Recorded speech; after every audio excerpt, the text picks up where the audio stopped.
अगली सुबह अविनाश हमेशा की तरह जैसे ही कॉलेज जाने के लिए अपने घर से बस स्टैंड की ओर निकला तो उसने देखा कि उसकी बस वहीं खड़ी है। और फिर जैसे ही अविनाश बस की ओर बढ़ा तो बस का कंडक्टर जोर जोर से चिल्लाने लगा। उन्होंने कहा, जंक्शन जंक्शन, जिनको जंक्शन जाना है वे जल्दी से बस में चढ़ जाएं, बस खुलने वाली है। अविनाश का कॉलेज भी उसी रूट पर पड़ता था और उसे कॉलेज जाने के लिए देर हो रही थी, इसलिए वह जल्दी से बस की ओर बढ़ा और उसमें चढ़ गया। कुछ देर बाद जब बस आगे बढ़ी तो बस के ड्राइवर ने जैसे ही ब्रेक लगाया तो ब्रेक नहीं लगा। तभी एक आदमी ने ड्राइवर से कहा, अरे भाई मुझे यहीं उतरना है, कहाँ ले जा रहे हो मुझे, अगला बस यहीं रुकें। ड्राइवर साहब, तभी ड्राइवर ने उनसे कहा, अरे भाई मैं कोशिश कर रहा हूँ लेकिन बस नहीं रुक रही है, ऐसा लगता है कि बस का ब्रेक फेल हो गया है। ये सुनते ही बस में सवार सभी यात्रियों की हालत खराब हो जाती है और फिर वे सभी आपस में बात करने लगते हैं और उस बस से बाहर निकलने के लिए बस में इधर उधर भागने लगते हैं। इधर बस ड्राइवर बस को नियंत्रित करने की कोशिश कर रहा है। न जाने कितनी गाड़ियों को कुचलता हुआ वह आगे बढ़ रहा था। फिर अविनाश ने सोचा, अब यह बस नियंत्रण से बाहर हो गई है और मुझे नहीं पता कि यह भविष्य में कितना नुकसान करेगी। अब मुझे इसे रोकना होगा। अगर मैंने इसे नहीं रोका तो बहुत सारी समस्याएं हो सकती हैं। फिर अविनाश ने कुछ देर सोचा और बस के पीछे चला गया और फिर वह बस की पिछली दीवार पर लगे शीशे को तोड़ता है और शीशे से बाहर ऐसे कूदता है जैसे वह जानबूझकर नहीं बल्कि गलती से गिर गया हो। और फिर जैसे ही वह बस से बाहर कूदा वह सड़क पर उछल गया।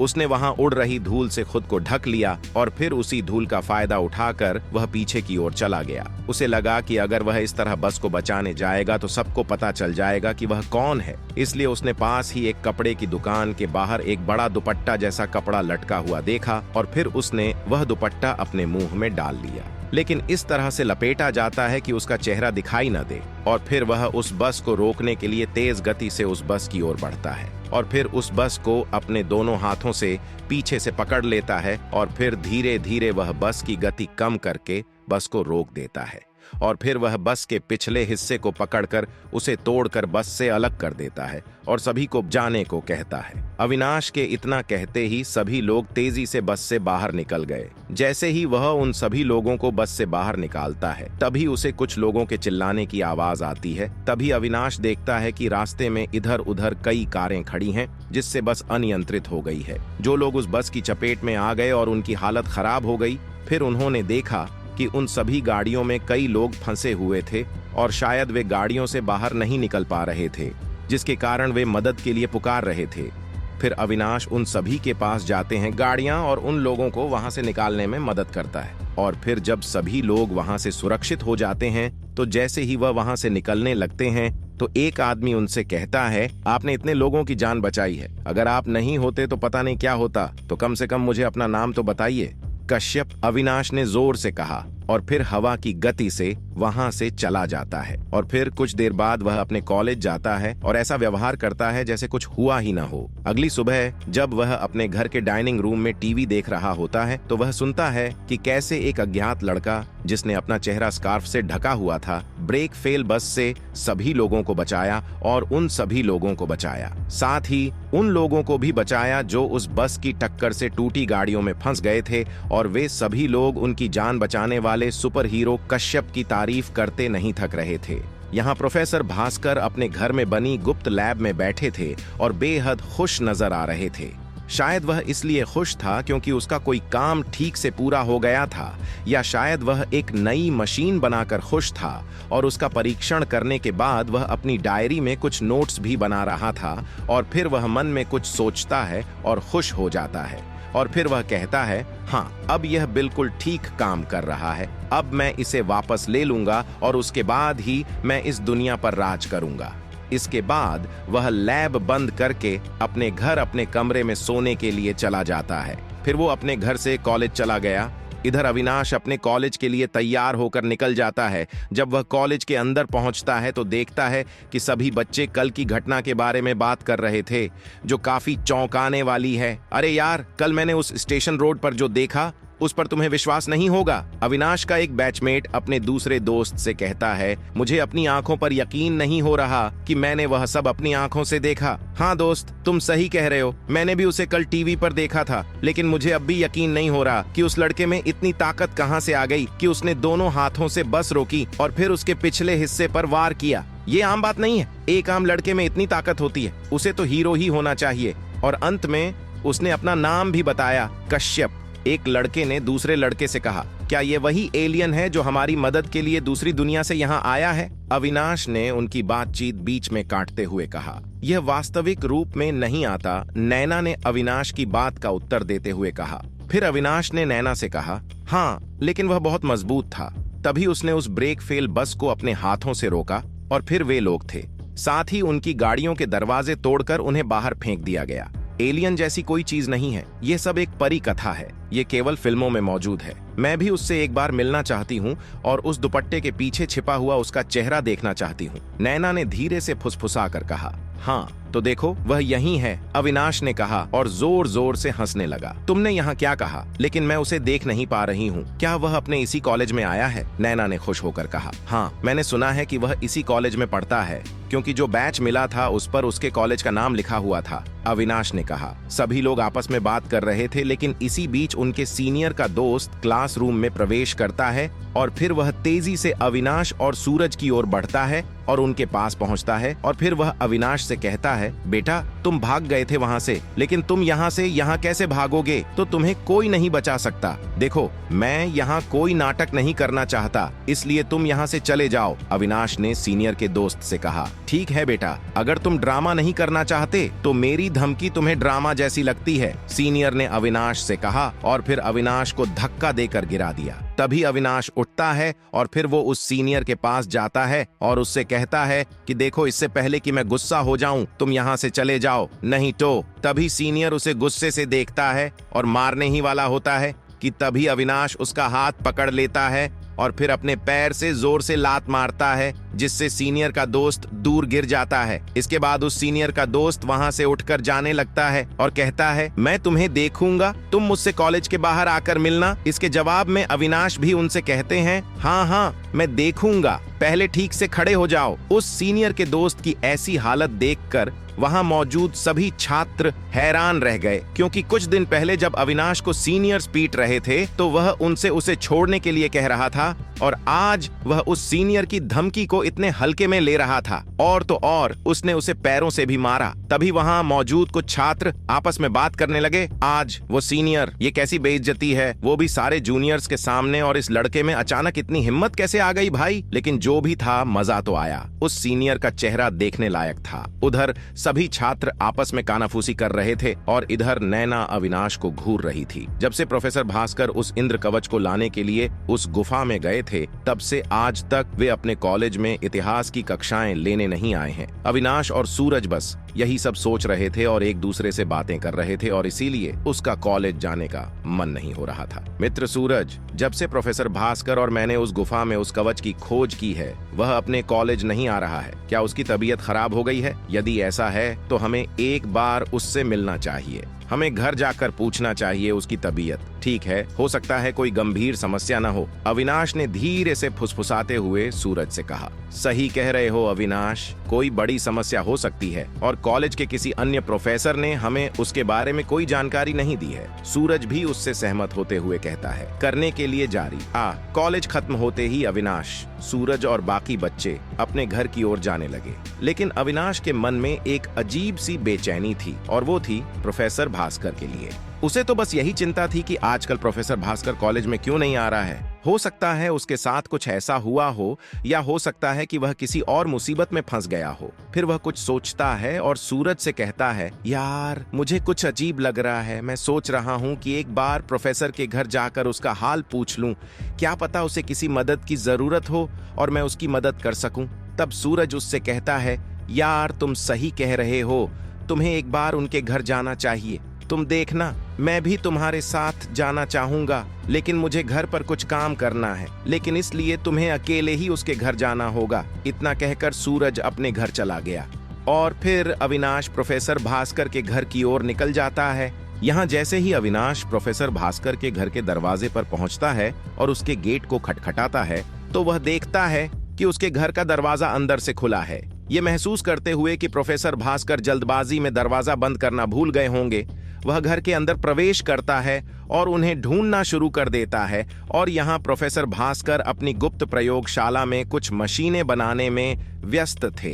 इधर अविनाश प्रोफेसर भास्कर के घर में इधर उधर उन्हें ढूंढने लगता है और लगभग हर कमरे में उन्हें ढूंढता है, लेकिन प्रोफेसर भास्कर उसे कहीं नहीं मिलता है। और फिर उसे उस घर की दीवारों पर कुछ तस्वीरें और पेंटिंग मिलती हैं। वह उस तस्वीर को देखने लगा जिसमें उसने देखा कि प्रोफेसर भास्कर शायद अपने दोस्तों के साथ खड़े हैं, और लेकिन उन सभी तस्वीरों में उनके साथ एक लड़की की तस्वीर आम थी। लेकिन अविनाश को नहीं पता था कि वह कौन थी। वह कुछ देर तक उन तस्वीरों को ऐसे ही देखता रहा और फिर उसे एक तस्वीर थोड़ी टेढ़ी मेढ़ी लटकी हुई दिखी तो उसने सोचा कि इसे ठीक से टांगना चाहिए। फिर जैसे ही अविनाश ने उस तस्वीर को सीधा करने की कोशिश की तो वो सीधी हो गई, लेकिन ऐसा नहीं हुआ। फिर अविनाश ने अपने हाथों से थोड़ा जोर लगाकर उसे सीधा किया और जैसे ही तस्वीर सीधी हुई दरवाजा खुलने की आवाज आई। जब अविनाश ने इधर उधर देखा तो पाया कि वह घर में है। एक जगह पर एक दरवाजा जैसा कुछ खुला हुआ दिखता है। फिर अविनाश उस दरवाजे के अंदर चला जाता है और जैसे ही वह अंदर जाता है उसे एक सड़क जैसा रास्ता दिखाई देता है। जैसे ही वह आगे बढ़ता है वह उस गली में प्रवेश करता है। लाइटें अचानक से जलने लगती हैं जिससे उन्हें आगे का रास्ता दिखाई देने लगता है। धीरे धीरे रास्ता एक कमरे में खुलता है जिसमें प्रोफेसर भास्कर कुछ मशीनों पर कुछ काम करते नजर आते हैं। तभी अविनाश के पैरों की आवाज प्रोफेसर भास्कर सुन लेते हैं। इससे उसका ध्यान सीधे अविनाश की ओर जाता है और वह उसे अपनी गुप्त प्रयोगशाला में देखकर डर जाता है। अविनाश, तुम मेरे घर में क्या कर रहे हो? प्रोफेसर भास्कर ने घबराते हुए अविनाश से कहा। सर, आप इतने दिनों से कॉलेज नहीं आ रहे थे तो मुझे लगा कि आपकी तबीयत खराब हो गई है या आप किसी परेशानी में हैं, इसलिए मैं आपका हालचाल जानने आपके घर आ गया। अविनाश ने प्रोफेसर भास्कर से कहा। किसने कहा? ऐसा कुछ नहीं है, मैं किसी काम में व्यस्त था इसलिए नहीं आया। लेकिन तुम चिंता मत करो, मैं परीक्षा से पहले तुम्हारा सारा सिलेबस पूरा कर दूंगा। ठीक है, प्रोफेसर भास्कर ने मुस्कुराते हुए अविनाश से कहा। और फिर जब अविनाश अपनी गुप्त लैब में इधर उधर देखने लगा तो प्रोफेसर को लगा कि शायद उसे उसकी नई डिवाइस दिख जाए जिसे प्रोफेसर भास्कर कई दिनों से कॉलेज से छुट्टी लेकर अपने घर में बना रहा था। प्रोफेसर ने उसका ध्यान हटा दिया। उन्होंने एक तरफ मुड़ते हुए कहा, अरे अविनाश, ये सब छोड़ो और बताओ कि मेरे कॉलेज न आने की वजह से तुमने अपनी पढ़ाई खत्म तो नहीं कर दी? और फिर उसने अविनाश के कंधे पर हाथ रखा और फिर उसे अपनी गुप्त प्रयोगशाला से बाहर ले गया। और फिर उससे कॉलेज और बाकी बातें करने के बाद वो उसे अपनी लैब से बाहर ले आया। बाहर आकर अविनाश ने उससे पूछा, तुम्हारी ये तस्वीरें कहाँ की हैं? और यह महिला कौन है जो हर तस्वीर में तुम्हारे साथ है? क्या वह तुम्हारी पत्नी है? ये कहते हुए अविनाश ने प्रोफेसर की ओर देखा। नहीं, वह मेरी पत्नी नहीं है, वह मेरी दोस्त है जो कॉलेज में मेरे साथ पढ़ती थी, प्रोफेसर भास्कर ने उससे कहा। फिर प्रोफेसर भास्कर उससे कॉलेज के बारे में बात करने लगे और कुछ देर बाद उसे घर जाने के लिए कहा। अविनाश उसके अनुरोध पर सहमत हो जाता है और फिर उसे अलविदा कहकर वहां से चला जाता है। कुछ देर बाद वह अपने घर पहुंचता है और जैसे ही सीढ़ियों से ऊपर पहुंचता है वह कमरे की ओर जाने लगता है। उसकी सौतेली माँ उसे देख लेती है और उससे कहती है, तुमने मुझे इतनी देर से बताया था, तुम्हारा कॉलेज अभी 2 घंटे पहले ही खत्म हुआ था और अब आ गया है, इसलिए जल्दी से सारे झूठे बर्तन साफ करो और खाना बनाए। अंशु को भूख लग रही है, उसने दोपहर से कुछ नहीं खाया है। फिर अविनाश अपने कमरे में जाता है, अपना बैग उठाता है, बिस्तर पर रखता है, जल्दी से अपने कपड़े बदलता है और रसोई में चला जाता है और फिर बर्तन धोने लगते हैं। जब वह बर्तन ढोकर रख रहा था तभी अचानक उसे प्रोफेसर भास्कर के साथ उस तस्वीर में मौजूद महिला का चेहरा याद आ गया और वह सोचने लगा, उस महिला का चेहरा जाना पहचाना लग रहा था और मुझे ऐसा क्यों लग रहा है कि मेरा उससे कोई संबंध है, उस औरत। तभी उसकी सौतेली माँ उसके पीछे से आती है और उससे कहती है, वाह, मैंने तुम्हें बर्तन साफ करने और खाना बनाने के लिए कहा था और तुम सपने देखने वाले हो, मैं खो गया हूँ। फिर वह अपनी सौतेली माँ से कहता है, नहीं, ऐसा नहीं है, मैं तो बस बर्तन साफ कर रहा था और खाना बनाने जा रहा था। तभी उसकी सौतेली माँ कुछ बुदबुदाते हुए चली जाती है और फिर वह खाना बनाना शुरू कर देता है। कुछ देर बाद खाना तैयार हो गया और वह अपने छोटे भाई अंशु के साथ शामिल हो गया। वह खाना लेकर उसके कमरे में जाता है जहां उसकी सौतेली माँ उसे चॉकलेट खिला रही होती है, और जैसे ही वह चॉकलेट देखता है वह उसे फेंक देता है। यह यहाँ है, जल्दी से यहाँ आओ। फिर अविनाश उसकी प्लेट देकर वापस मुड़ जाता है। उसकी सौतेली माँ फिर उससे बोलती है, सुनो, मेरा खाना भी यहीं ले लेना।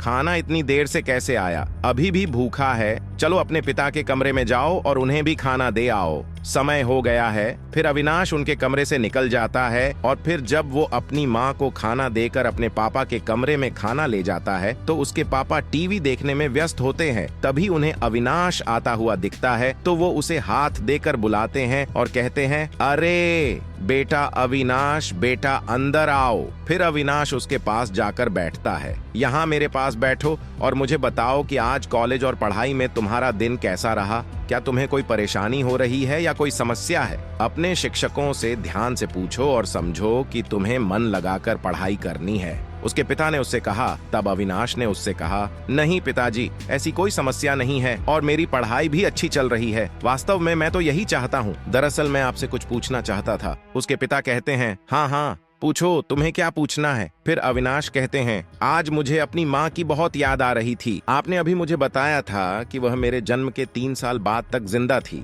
कुछ ही समय बाद उनकी मृत्यु हो गई और आपने मुझे बड़ा करने के लिए दूसरी शादी कर ली। मैंने तो उन्हें देखा तक नहीं और न ही इस घर में उनकी कोई तस्वीर है जिससे मैं जान सकूं कि वह कैसी दिखती थीं। तब उसके पिता उससे कहते हैं, हाँ वह है। मैंने केवल तुम्हारे पालन पोषण के लिए दूसरी शादी की, लेकिन उसने तुम्हें कभी वह प्यार और स्नेह नहीं दिया जिसके तुम हकदार थे। और इस घर में तुम्हारी माँ और मेरी एक तस्वीर थी, लेकिन शायद तुम्हारी करंट माँ ने इसे कहीं फेंक दिया होगा या शायद किसी स्टोर रूम में रख दिया होगा। तभी अचानक टीवी पर आवाज आती है, आखिर ये कश्यप कौन है जिसने इतने सारे लोगों की जान बचाई? क्या ये कोई एलियन है? क्योंकि ये एक आम आदमी में इतनी ताकत और फुर्ती होना आम बात नहीं है। तब उसके पिता कहते हैं, देखो वह कितना बहादुर है और मुझे नहीं पता कि वह कहां से आया है। वह जरूर मसीहा होगा जिसने उस ब्रेक फेलियर बस से इतने सारे लोगों को बचाया। और फिर आपने उसे सड़क पर खड़ी उन गाड़ियों से भी बाहर निकाला जिनमें इस बस की टक्कर के बाद लोग फंसे हुए थे,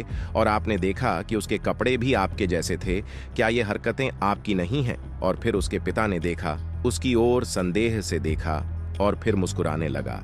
अविनाश पहले तो डर गया, लेकिन जब उसके पिता हंसने लगे तो उसकी जान में जान आई और उसने विषय बदलते हुए कहा, पिताजी आप भी। मैं यह सब कैसे कर सकता हूँ? अगर मुझ में इतनी ताकत होती तो मैं भी ऐसा कर सकता होता, उस वरिष्ठ को हराने में सक्षम। और जहाँ तक कपड़ों की बात है तो बाजार में एक ही रंग और स्टाइल के कई कपड़े उपलब्ध हैं जो बिल्कुल एक जैसे हैं। इससे शायद ही यह साबित होगा कि यह मैं ही था।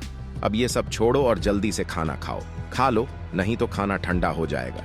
फिर अविनाश खाने की प्लेट उनकी ओर बढ़ाकर चला जाता है और सोचता हुआ बाहर चला जाता है, आज बातें बनाकर बाल बाल बच गया, नहीं तो पोल खुल जाती कि मैं कश्यप हूँ। फिर कुछ देर बाद अविनाश खाना खाकर अपने कमरे में चला जाता है। अचानक उसे अपने पापा की बात याद आती है और फिर वह अपने स्टडी टेबल पर रखा मोबाइल उठाता है और सूरज को फोन करता है।